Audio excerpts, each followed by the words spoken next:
पालक पनीर बनैबा पई मो पनीर को पीस पीस करके काटिकी रखी और पियाज को भी पतला पतला करके काटी अदा रसुण पेस्ट और टमाटो को मध्य पतला पतला करके काटी देछि और पालक को भल भाव धोईकी ग्राइंडिंग करके रखी देछि।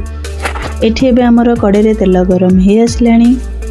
कड़े रे तेल गरम होला परे सेथिरे आमे जीरा और सोरसर तड़का दे देबा। जीरा सोरिष फुटी आसला परे सेथिरे काटी रखिथिबा पियाज को पकेइकी भल भाव भाजिबा। मुझे गोटे डालचीनी और गोटे स्टार फुल यूज करची गोटा मसला हिसाब से कहीं मु मसला किसी भी ग्राइंडिंग करेनी और पालक पनीर को ना बेसी मसला भी जरूरत नहीं। तो स्टार फुल और डालचीनी पियाज भल भाव भाजिला से मु अदा रसुण जो छेचिकी रखी थी आपड़ चाहिए पेस्ट भी बन पारे तो ताको पकईकी मु भल भाव भाजी नहीं।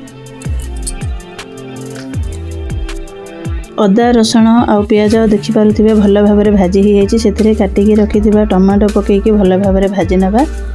मुझे दुईटा पियाज काटी आपड़ चाहिए गोटे भी काटी पारे। पियाज भल भाव भाजी होगा पर्यंत आमको अपेक्षा करने को पड़ो। पियाज भल भाव भाजी हो आसलानी तो से आम देदेबा स्वाद अनुसार लुण आपड़ ये टमाटो को देखिकी कि मसला को देखिकी देवेनि जी आपणकर पालक ग्रेवी थी रखा ना पालक हिसाब से ही लुण देवे।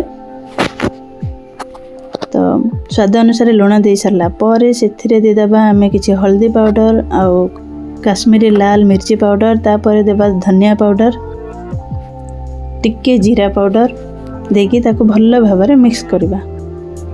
टमाटो सहित एतिकी सब मसला को भल भाव भाजिकी सिझेदेबा।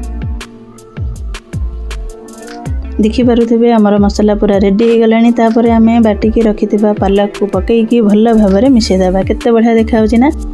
ये मु कंचा पालक को बाटी थी तो से आमको ये कुक करने को पड़े 5 मिनट पर्यंत। आपड़ चाहिए पालक टाक सीझेकी भी ग्राइंडिंग करें किंतु मुझे कंचा पालक नहीं और बहुत टेस्ट भी लगे। या आम ढक्कन घोड़ी 5 मिनट पर्यंत कुक होगापी छाड़ीदबा।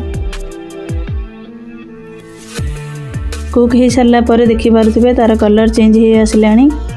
तो यहाँ भी आमर भल भाव रेडी हो जाए। आपन को जी ग्रेवी दरकार से अनुसार ये पानी देवे। तो मुझे ही रखी तो मुझे पानी दौनी।